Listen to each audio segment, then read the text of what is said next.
The first thing I noticed was the empty space in the driveway, and somehow that hurt worse than any argument we had ever had. My truck was gone. Not borrowed, not moved, not parked around the corner because of street sweeping. Gone. The oil stain beneath the spot was still there, dark and stubborn on the concrete, like a shadow that refused to leave. I stood under the weak yellow porch light with my work boots planted at the edge of the driveway, one hand still wrapped around my lunch cooler, the other holding keys that suddenly had nothing to unlock. My name is Mark Thompson, 38 years old, born and raised in Ohio, and for most of my adult life, I believed a man could keep his world together if he showed up, paid his bills, fixed what broke, and kept his voice steady when life got loud. That truck was a 2017 Ford F-150, nothing fancy to people who measured life in luxury badges and valet tickets. But to me it was 8 years of early mornings, overtime shifts, weekend side jobs, and every mile I drove to keep my family standing. I bought it used with 42,000 miles on it, negotiated the price down with a salesman who thought I did not know the value of a clean engine, and drove it home feeling like I had put a flag in the ground. It hauled lumber when I rebuilt our back deck. It carried drywall when Jessica decided the guest room needed to become a home office. It pulled my brother's fishing boat out to Lake Erie on the one weekend every summer when I remembered I was allowed to breathe. It was where I took calls from clients, ate gas station sandwiches during lunch breaks, and sat in silence some nights before walking into a house where the air had slowly gotten colder than the weather outside. And now it was gone. The house looked normal, which somehow made it worse. White siding, trimmed hedges, 2 pumpkins Jessica had bought from a farm stand, even though Halloween was still 3 weeks away. Through the front window, I could see the living room lamp glowing soft and warm. A TV flickered blue against the wall. From the street, we probably looked like any other couple in a quiet suburb outside Columbus, the kind of people who waved to neighbors, remembered trash day, and put up American flags on the 4th of July. But standing there in the driveway, I felt the kind of quiet a man feels when he realizes the story he has been living in was edited behind his back. I walked to the garage first, because denial is a stubborn thing. Maybe Jessica had pulled it in for some reason. Maybe she had called a mechanic. Maybe there was a logical explanation waiting behind the garage door. The motor groaned, the door lifted, and the cold fluorescent light spilled over shelves of paint cans, a snow shovel, 2 bicycles, and a blank stretch of concrete where my truck should not have been anyway. I looked at the empty garage like it owed me an answer. Then my phone buzzed. One notification. An email from Buckeye Auto Exchange. Subject line: "Congratulations on your completed sale." For a second, I did not breathe. I opened it with my thumb and read the first line 3 times before my mind accepted what my eyes already knew. "Thank you for completing the sale of your 2017 Ford F-150. Payment has been processed." My jaw tightened so hard it sent a dull ache up into my temple. I scrolled down. Buyer information. Vehicle identification number. Sale amount. Digital paperwork. And at the bottom, in neat black letters that looked clean enough to fool anyone who did not know me, was my name. Mark Thompson. A signature. My signature. Except I had not signed anything. I stood there in that garage with the door still open behind me, the October air sliding across the concrete, and something cold settled behind my ribs. Not rage. Not yet. Rage is loud, and this was quiet. This was the moment before a storm decides where to land. Jessica's heels clicked somewhere inside the house, light and confident on the hardwood floor. She had always walked like she knew exactly where she was going, even when she was walking over someone else's line. I stepped into the kitchen and found her at the island, scrolling through her phone with a glass of iced tea beside her, calm as Sunday morning. She did not look guilty. That was the first real cut. She looked relieved. Her blonde hair was pulled into a loose knot, her cream sweater folded perfectly at the sleeves, her wedding ring catching the kitchen light like nothing sacred had been touched. She glanced up and gave me the kind of smile people give when they have already rehearsed the conversation. "You're home early," she said. I set my cooler on the counter slowly, because I needed my hands to do something ordinary. "Where's my truck, Jessica?" Her face barely changed. Just a small lift of the eyebrows, like I had asked about a missing receipt instead of the one thing in that driveway that had carried half our life. She placed her phone face down. I sold it. 3 words. Clean, polished, final. They landed between us and made the refrigerator hum sound too loud. I looked at her, waiting for the rest of it, for the apology, for the panic, for any sign that she understood the weight of what she had just said. Nothing came. She took a sip of tea. Before you start, she continued, we needed the money to clear some things up. And honestly, Mark, that truck was getting embarrassing. Embarrassing. I had heard men at job sites use nail guns with more tenderness than she used that word. My voice came out lower than I expected. You sold my truck without asking me. She sighed, the way a person sighs at a slow cashier. It was in both our lives, Mark. You act like everything with your name on it is untouchable. We are married. Married people make practical decisions. I stared at her, and for a moment I saw every small thing I had ignored. The way she stopped riding with me because she said the seats smelled like work. The way she laughed when her sister called it my blue-collar trophy. The way she once told a dinner table full of her friends that I loved that truck because it was the only thing in my life that still listened to me. Everyone laughed then. I laughed too, because men like me learn early that swallowing hurt is cheaper than making a scene. But that night in the kitchen, something inside me did not swallow. It simply went still. I pulled up the email and turned the screen toward her. This has my signature on it. Her eyes moved to the phone, then back to me. A flicker. Small, quick, but there. You signed a lot of paperwork over the years, she said. Maybe you forgot. That was when I knew this was not a mistake. This was not panic spending or a bad decision dressed up as household management. This was a plan. And the thing about plans is that the person making them usually remembers every detail except the one that ruins them. I looked down at that signature again, at the smooth, fake confidence of it, and felt my heartbeat slow. Jessica mistook my silence for defeat. She leaned back against the counter, almost satisfied. The buyer already picked it up. It's done. I nodded once, not because I agreed, but because I had just remembered something she had not. One signature had started her plan. Another one was about to end it. After standing in the kitchen for a moment longer, I walked slowly to the living room, feeling the weight of silence stretch across every corner of the house. The light from the street lamps spilled through the blinds, casting stripes on the carpet that seemed too deliberate, as if someone had drawn lines for me to follow. I thought about the past week, how routine had been my armor. Monday through Friday, the alarm clock, coffee brewing by 6:30, traffic on the highway, the office building with its familiar hum, and the same desk at Harrison Construction where I had spent the last 14 years designing load-bearing structures and negotiating contracts. All of it had felt like the foundation of my life, steady and predictable, but tonight the foundation had shifted under me. I remembered when Jessica had first encouraged me to upgrade the truck, when she had driven with me to the dealership, laughing as I took test drives, pretending not to notice the scuff marks on the door panel or the dent on the passenger side from a tight parking space. At the time, her laughter had felt like a promise, a signal that we were building something together, a life where effort mattered and small victories counted.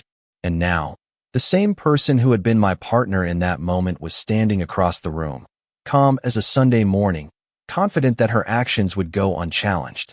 I took a seat on the edge of the sofa, letting my hands rest on my knees, counting the seconds in the quiet, measuring my own breathing, letting the initial shock pass like a wave retreating from the shore. I did not speak. There was nothing to say that could untangle the fact that the truck was gone, that my signature had been misused, and that I was being tested in a way I had never imagined. Jessica moved around the kitchen with the efficiency of someone who had rehearsed every step, wiping a counter, adjusting a vase of flowers I had bought a week ago, each motion measured and deliberate, and I watched her as I had learned to watch situations on the job site, noticing every detail, calculating reactions, and measuring outcomes. The calmness in her movements was both infuriating and enlightening, because it told me that this was not about negligence or misunderstanding. It was about control. She wanted the upper hand, and she believed she already had it. I closed my eyes for a moment, letting the frustration settle in, feeling it turn into something colder, more deliberate. There was no yelling, no accusations, only the steady beat of my pulse reminding me that I still had options, that plans could be revised, and that patience was often the precursor to strategy. I opened my eyes and allowed my mind to run through every document we had signed together, every financial record, every legal form, every checkbox I had assumed was routine. There was a pattern there, and I could see it now. She had assumed complacency, counted on my silence, and underestimated my attention to detail. The realization brought a strange calm with it, a sense of clarity. I was not powerless. The truck had been sold, yes, but the sale had left traces, signatures, confirmations, a paper trail that she had not considered carefully enough. I could leverage those traces, and in them, I saw the opportunity to restore balance, to assert the order that had been disrupted, and to make the house feel like mine again, at least in principle. Jessica returned to the living room, holding a folded magazine, flipping through pages with a practiced indifference.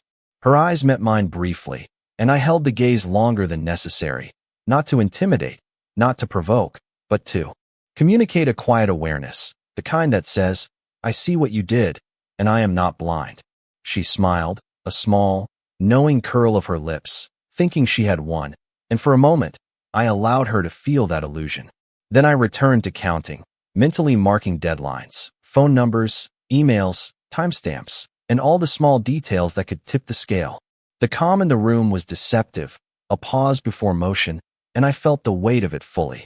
The hum of the refrigerator, the occasional car passing on the street, the ticking of the wall clock, each sound anchored me to the present and reminded me that while the truck had left, my capacity to act remained, intact and ready. I leaned back slightly, letting my eyes drift to the front window, where the streetlights outlined the neighborhood with quiet consistency. It struck me that while she had taken a piece of property, she had not taken the knowledge, the awareness, or the ability to respond intelligently. That knowledge was mine, earned through years of discipline, observation, and practice. I felt a small, cold satisfaction in recognizing that, and it solidified the decision forming in the background of my mind. Patience now, action soon, with precision. There would be a moment when her confidence faltered, when the certainty in her movements gave way to hesitation, and I would be ready. For now, I sat, breathing evenly, letting the stillness sharpen my thoughts, letting the quiet give me an edge, and realizing with every tick of the clock that the story she had started was only partially written, and that the next chapter would belong to me. The night grew deeper, and the street outside settled into a quiet that felt almost unnatural, as if the neighborhood itself was holding its breath. I moved to the home office, flipping on the desk lamp, letting the warm circle of light illuminate the neat stacks of documents I had accumulated over the years, files that marked projects completed, contracts signed, and occasionally, small reminders of ordinary mistakes that had cost me lessons more than money. Sitting down, I traced my fingers across the surface of the desk, feeling the smooth edges of the wood, and considered the sequence of events that had brought me here.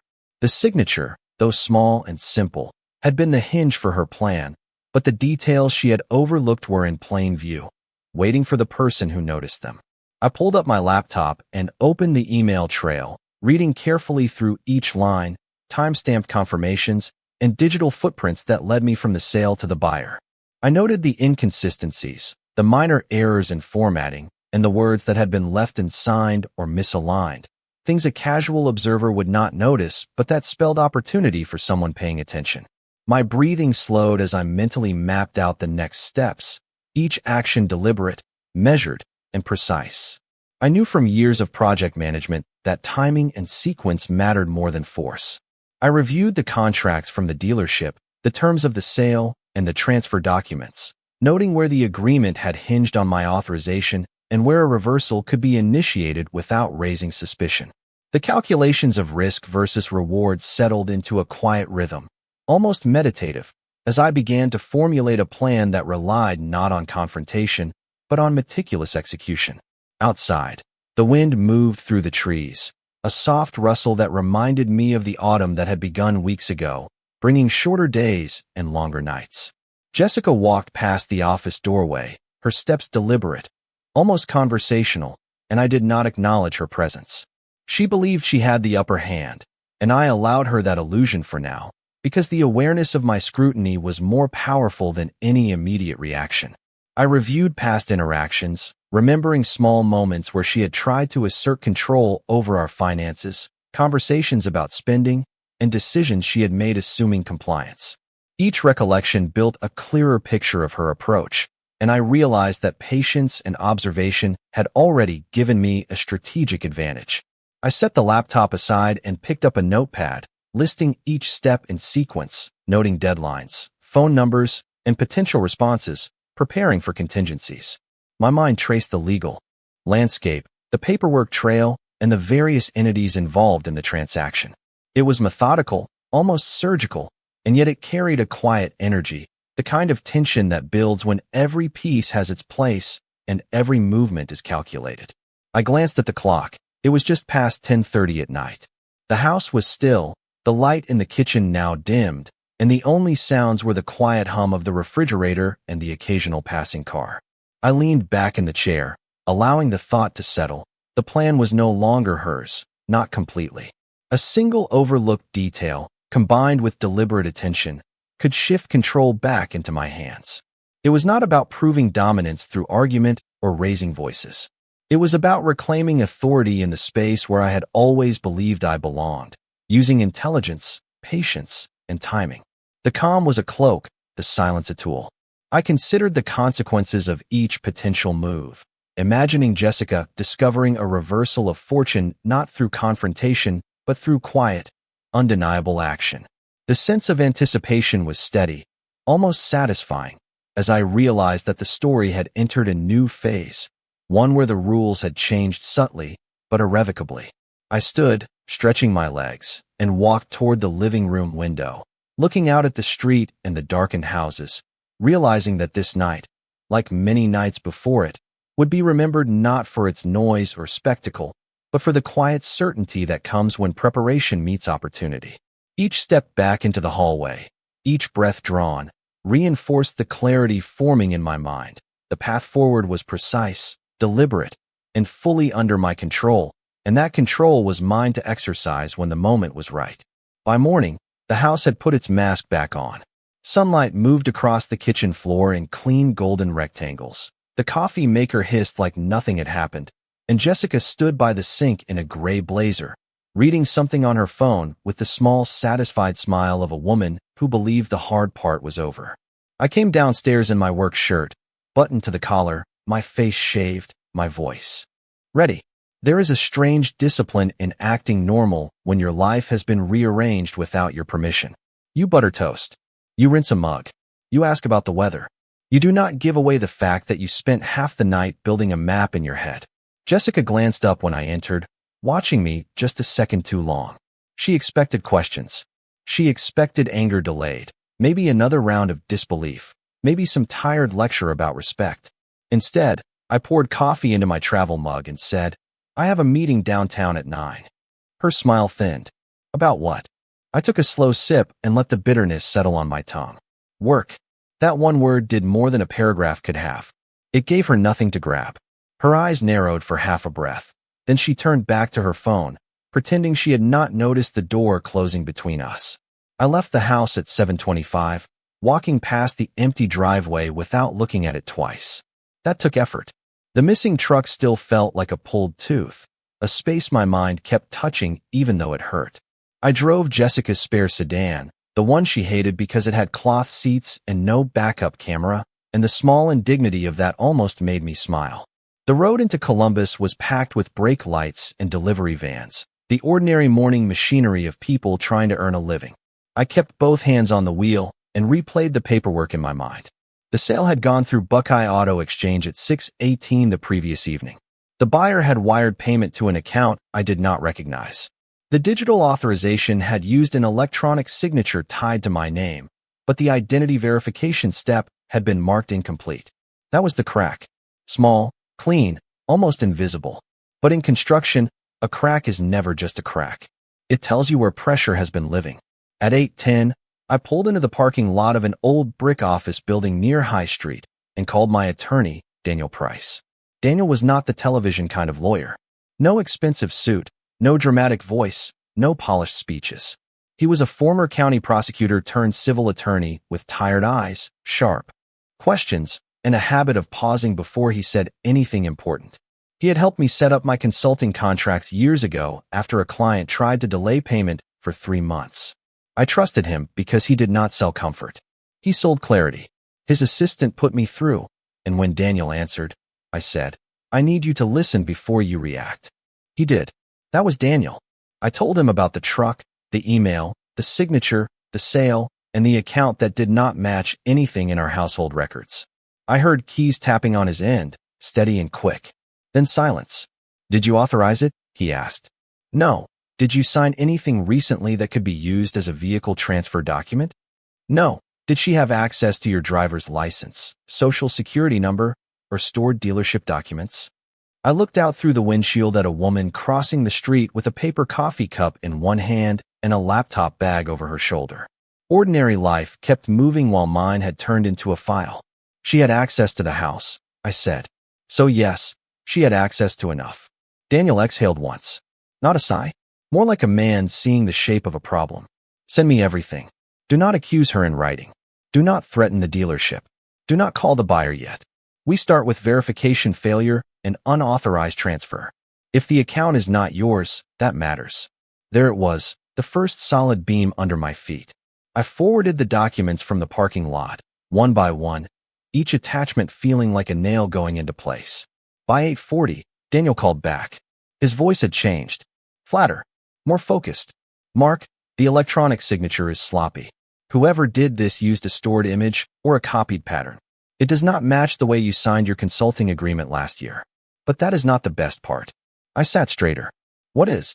The sale documents require a spousal disclosure only if the vehicle is marital property, but the title history shows you purchased that truck before your marriage refinance and kept it under your separate work asset schedule. There is a notarized affidavit from 2 years ago when you used it as a business vehicle for tax. Documentation.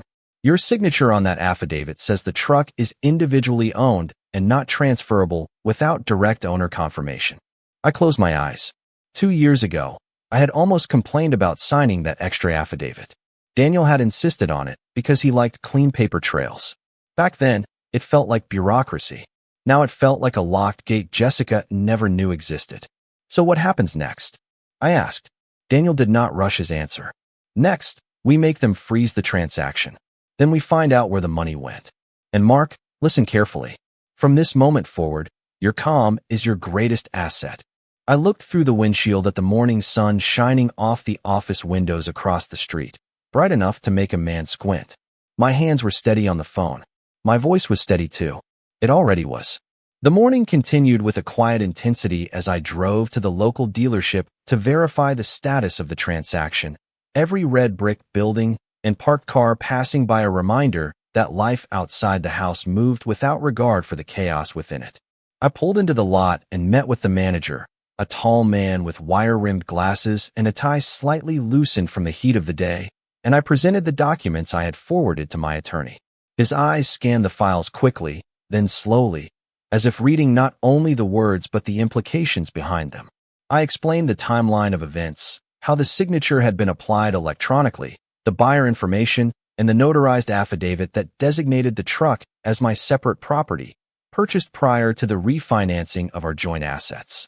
The manager listened without interrupting, nodding occasionally, and then said, "We can freeze the transaction, but we will need a formal order to reverse the payment. You have documentation to support that claim." I handed him copies of everything, letting the papers slide across the desk with a soft, controlled weight, and for the first time, I noticed how ordinary the office smelled: leather chairs, coffee brewing, the faint scent of cleaning products, and how sharp my focus was against that mundanity. Once the manager confirmed the freeze, I stepped outside, letting the cool fall air brush against my face, and for a moment allowed a small, quiet satisfaction to settle in my chest. The sun had risen higher now, reflecting off the hoods of cars and the windows of neighboring offices, painting the streets in bright, sharp light, and it felt almost symbolic, as if clarity had arrived with it. My phone buzzed in my pocket. It was Daniel. "They have confirmed the freeze," he said, voice calm but carrying a firmness that settled any remaining tension. "Now we verify the payment and ensure the reversal can be processed through the account." I nodded even though he could not see me, my eyes tracing the lines of traffic and the people walking briskly down the sidewalks, oblivious to the battle unfolding over a single vehicle. As I returned to the sedan, I thought about the conversations I would have with Jessica when the paperwork was settled, about the quiet but undeniable authority that came from attention to detail and patience. The realization of leverage, small and precise, was almost intoxicating, the kind that comes from understanding that control does not always need loud demonstration. At 9:30, I was back home, placing the frozen documents on the kitchen counter, Jessica glancing up from her tablet with curiosity that quickly faded into a practiced neutrality when she realized I was calm. My movements were deliberate, measured, and she noticed the lack of urgency, perhaps interpreting it as resignation, but it was anything but that. I took a deep breath and began reviewing the accounts, tracking the digital flow of the payment, the banking details, and the timestamps associated with the transaction, mapping the path of funds with methodical care. Each number, each entry became a piece of the puzzle, and I traced it with the precision I had honed over years of construction projects, turning small discrepancies into the leverage I needed. By mid-morning, I had assembled a clear timeline, complete with supporting documents, account logs, and notarized forms, and I sent everything to Daniel with detailed notes on each step, highlighting the points that would allow us to reclaim the property and nullify the unauthorized transaction. I walked to the living room and sat in the chair near the window, letting the sun illuminate my workspace, the warmth contrasting with the cool tension I carried inside. Jessica moved around the house, the sound of her heels against the hardwood floor soft, rhythmic, but she remained unaware of the precision with which I had already begun to reclaim control. Each step she took, each gesture, each glance toward me was observed, cataloged, and incorporated into my strategy. By 11 o'clock, the situation had shifted. What had started as a small, quiet infraction had become a controlled opportunity.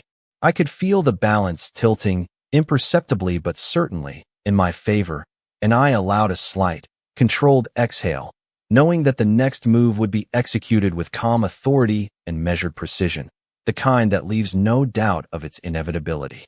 By noon, the house had become a stage where only one of us knew the script had changed. Jessica sat at the dining table with her tablet propped beside a bowl of untouched salad, scrolling with one finger while pretending not to watch me. I could feel her attention every time I opened a drawer, every time I crossed the hallway, every time my phone lit up. She wanted signs of panic. She wanted the version of me who would ask too many questions, get angry too quickly, and hand her the story she could retell later with herself as the reasonable one. I gave her nothing. I made a turkey sandwich, poured a glass of water, and carried my plate to the small breakfast nook by the window. Outside, a lawn crew moved down the block with leaf blowers, pushing orange and brown leaves into neat piles along the curb. The sound should have annoyed me. Instead, it steadied me. Ordinary noise. Ordinary sunlight. Ordinary men doing a job right because someone had paid them to do it. That was the kind of world I understood. You show up. You do the work. You leave evidence of effort behind you. Jessica had mistaken my steadiness for weakness for years, but steadiness is not weakness. It is load-bearing. Around 12:30, Daniel called again. I let it ring twice before answering. Not because I was playing games, but because I wanted Jessica to hear the rhythm of my calm. "Mark," he said, "Buckeye Auto Exchange has frozen the transaction formally. They are cooperating. The buyer has been contacted and told not to transfer, modify, or resell the vehicle until ownership is verified." I looked across the room. Jessica's fingers stopped moving on the tablet. "Good," I said. "There is more," Daniel continued. "The payment went to a new checking account opened 9 days ago. It is not under your name. It appears to be in Jessica's name only, with a second authorized contact listed." The room seemed to narrow around that sentence. Not because I was surprised. Some part of me had expected a hidden account. What I had not expected was the second contact. I kept my eyes on the glass of water in front of me, watching the light bend through it. "Who?" I asked. Daniel paused.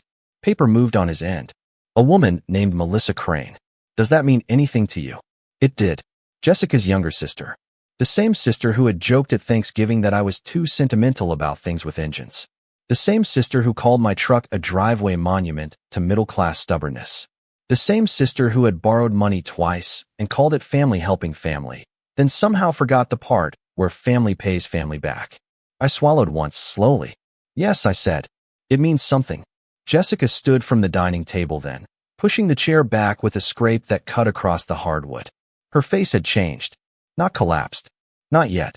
But the polish had cracked around the edges. Who are you talking to? She asked.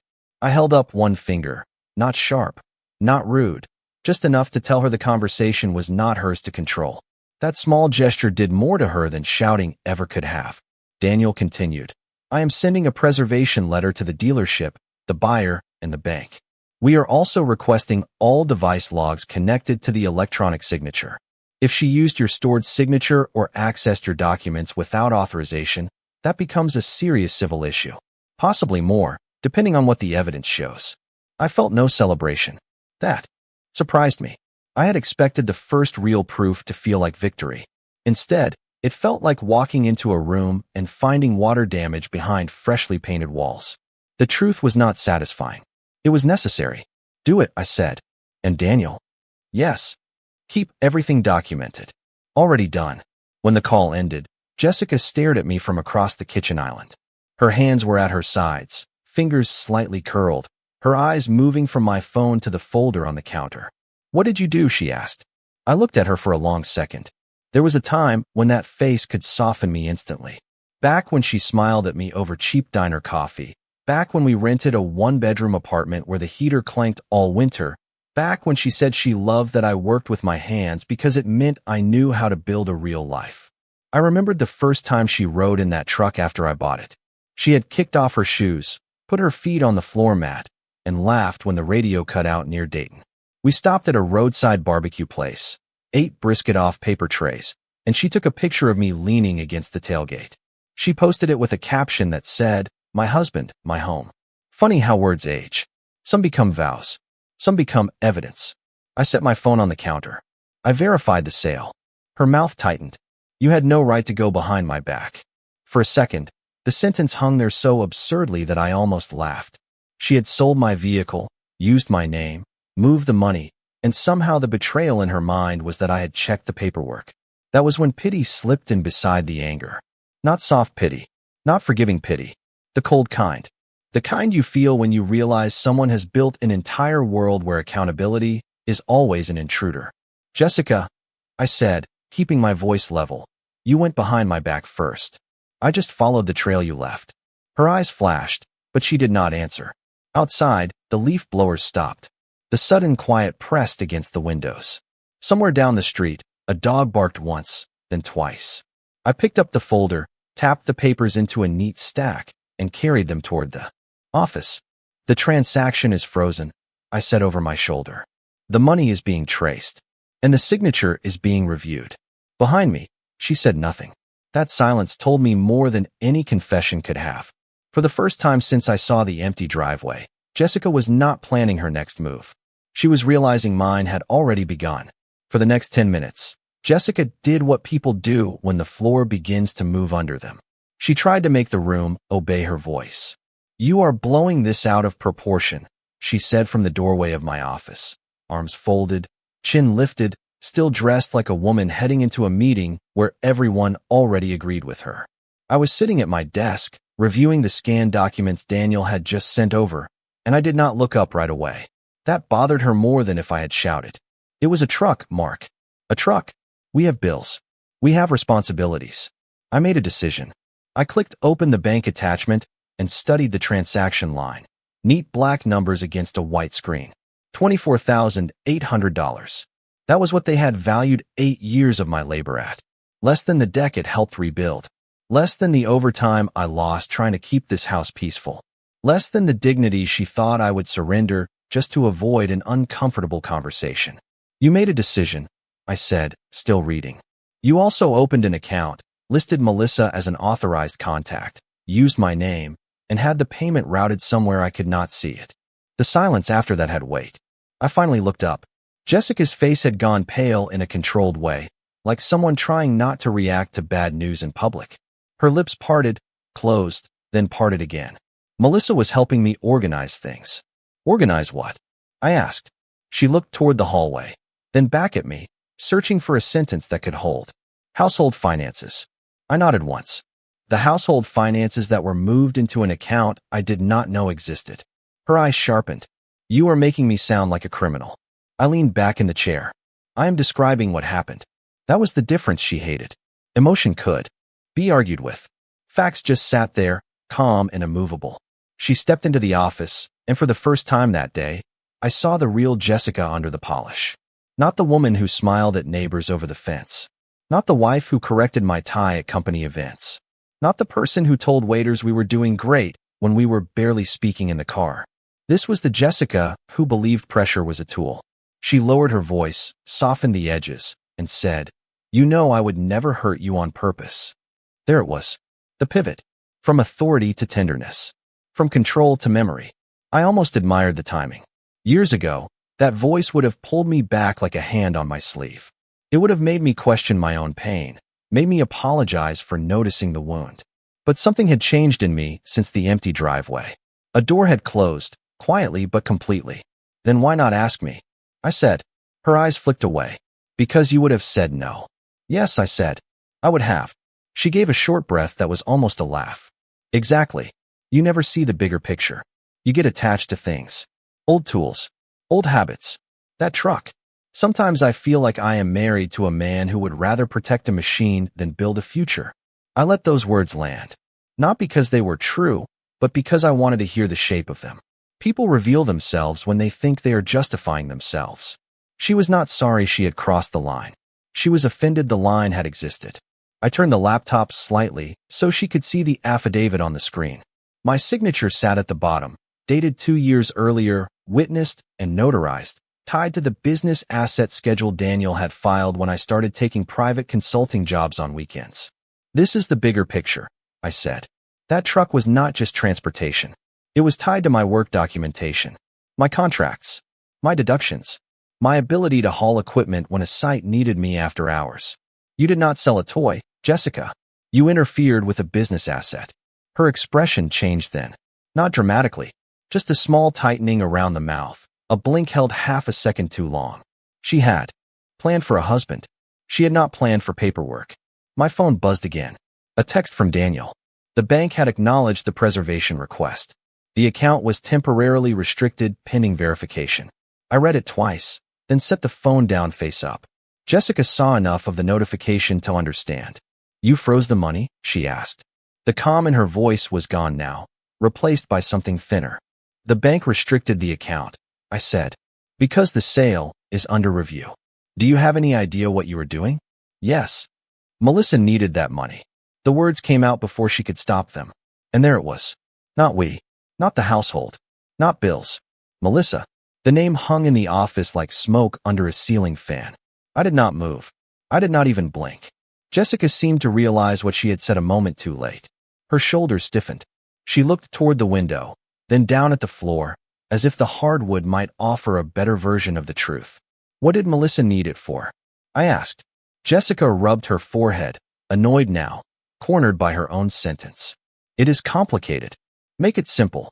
Her mouth pressed into a line. She is behind on her mortgage. I stared at her. Outside, a pickup rolled slowly down the street, the deep engine note passing the house and fading toward the corner. For a second, the sound landed in the hollow space where mine should have been. So you sold my truck to pay your sister's mortgage. It was temporary, she snapped. We were going to fix it before you even noticed. I almost smiled at that. Before I even noticed. As if the missing shape in the driveway was a misplaced umbrella.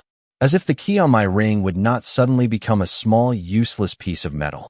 I stood slowly, not to tower over her, not to win some childish contest of posture, but because sitting no longer felt honest. Jessica, the problem is not just the truck. My voice was quiet. The problem is that you decided my consent was an obstacle instead of a requirement. She looked at me then, really looked, and something in her face shifted. She was hearing a version of me she had not prepared for. Not angry enough to discredit. Not soft enough to manipulate. Just present. Steady. Awake. The office felt smaller with the truth inside it.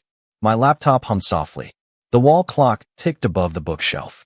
Downstairs, the ice maker dropped cubes into the tray with a sudden crack that made her flinch. I picked up the folder and slid the affidavit into the front pocket, clean and square. Daniel is filing the dispute today, I said. The dealership is cooperating. The bank is restricted. And if the buyer still has the truck, it is coming back. Jessica's eyes filled with a shine she quickly fought down. Not regret. Fear of consequences. There is a difference, and once a man learns it, He never confuses the two again. You would really do this to me? She whispered. I walked past her to the doorway and stopped just long enough to answer. No, Jessica. I am undoing what you did to me. By mid-afternoon, the house settled into a quiet that was no longer ordinary. Jessica moved around with measured steps, each one betraying a subtle tension she tried to mask with habitual gestures, adjusting a pillow, checking the mail, tapping her fingers lightly against the counter, but I noticed all of it because I had learned to watch beyond the surface. I sat at the desk in the office, folding the preserved documents into a neat packet, the sound of paper brushing against paper almost meditative, like the rhythm of a machine running smoothly after months of tinkering.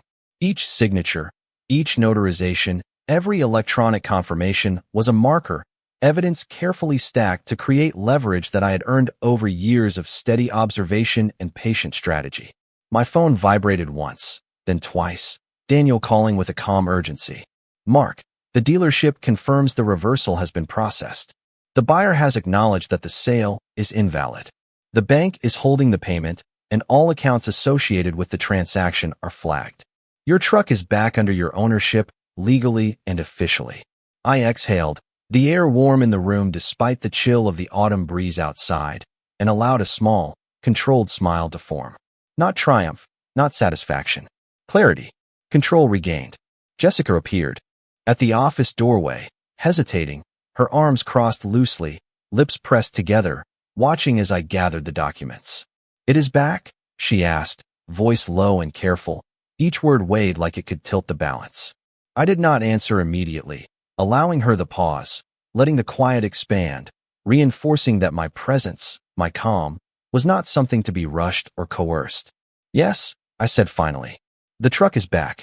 The bank and the dealership have confirmed everything.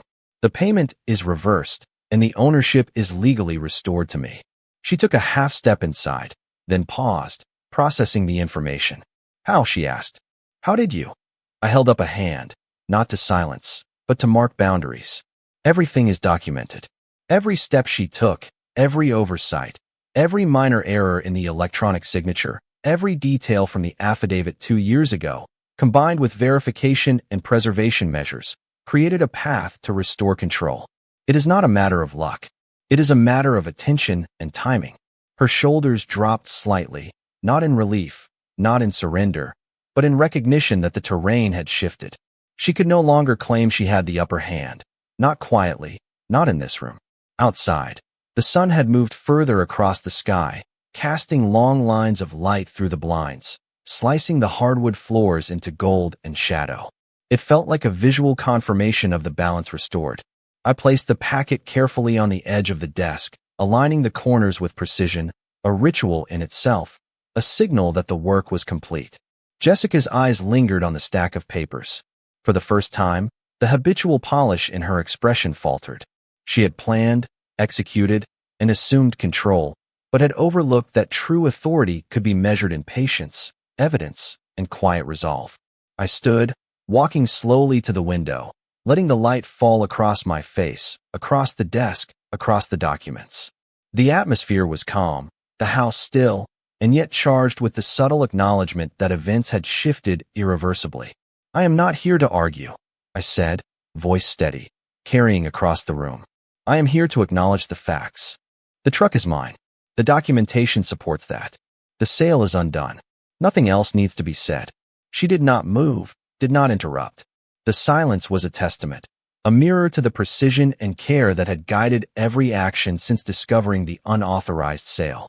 I could hear the faint hum of the refrigerator, the distant sound of children playing down the street, the soft rustle of leaves against the house siding. Every ordinary sound was now contrasted against the extraordinary clarity of the moment. The problem had been addressed not through anger, but through observation, planning, and measured execution.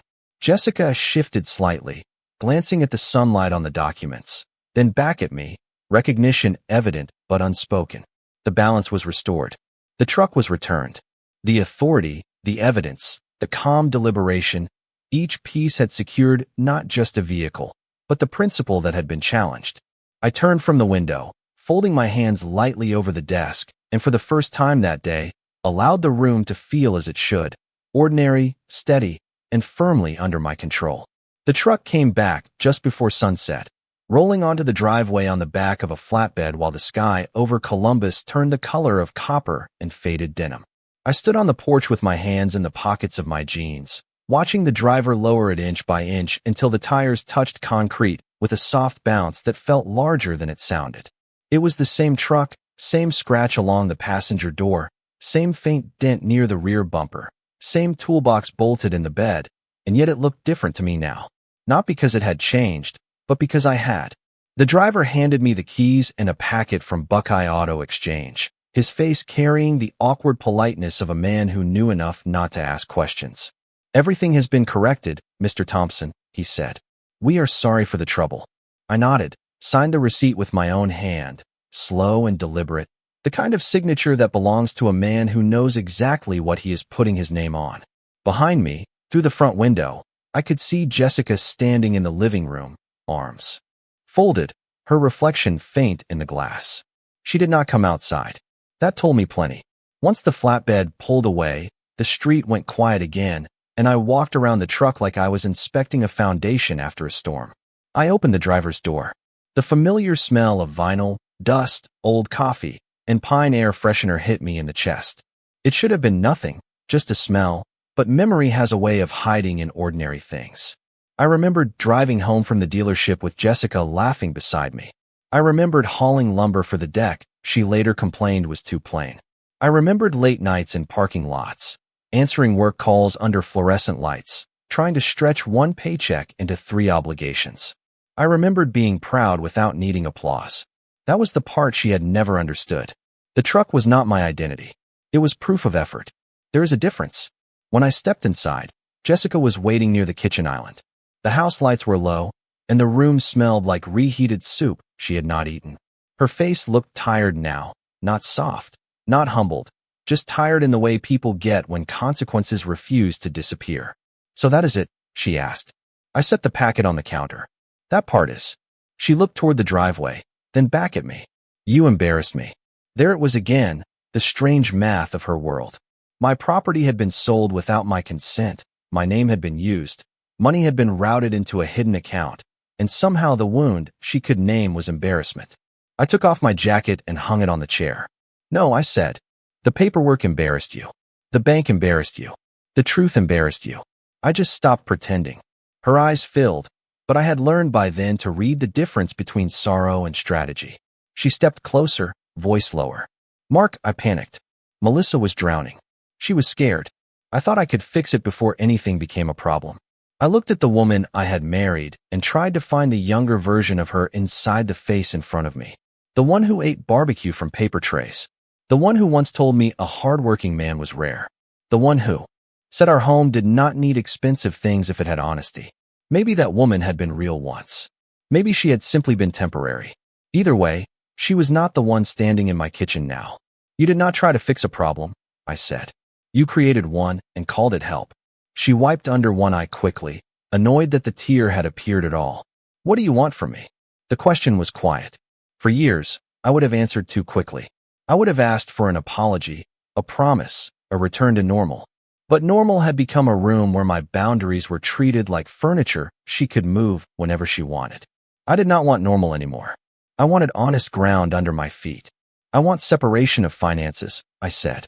"I want Daniel to review every shared account, every loan, every automatic payment, and every document with my name on it. I want Melissa removed from anything connected to this house. And I want a conversation about what this marriage actually is when one person believes consent is optional." The color drained from her face in small degrees. "You are talking like a lawyer." "No," I said. "I am talking like a man who finally read the fine print of his own life." The next morning, I drove the truck to work. The engine turned over with its old familiar rumble. Not perfect, not quiet, but steady. The sunrise cut across the windshield as I merged onto Interstate 71, and for the first time in a long while, the road ahead felt clean. Daniel called at 8:15. The bank would hold the funds pending final review. Buckeye Auto Exchange had closed the reversal. Melissa's access to the account was suspended. Jessica had 24 hours to provide a written explanation through counsel if she wanted to contest anything. I listened, thanked him, and kept driving. At Harrison Construction, I parked in my usual spot beside the chain-link fence. A few guys glanced over, one of them lifting a hand in greeting. Nothing dramatic happened. No music swelled. No crowd gathered. The world did not stop to honor a man for reclaiming what should never have been taken. But when I stepped down from that cab, boots hitting asphalt, keys warm in my palm, I felt something settle back into place. Not the marriage, not trust, something deeper, my own respect for myself. That evening, I came home to a quiet house and a note on the kitchen counter. Jessica had gone to Melissa's for a few days. The handwriting was neat, controlled, almost pretty. I read it once, folded it, and placed it beside the packet of documents. Then I walked outside, sat on the tailgate, and watched the last light fade behind the neighborhood rooftops. The air smelled like cut grass and cold pavement. Somewhere, a grill fired up. Somewhere, a father called his kid in for dinner. Ordinary America, still turning. I ran my hand over the edge of the tailgate and thought about how a man can spend years thinking peace means keeping his mouth shut. It does not. Sometimes peace begins the moment you stop letting people mistake your silence for permission. One signature had tried to erase my say in my own life. Mine put it back where it belonged.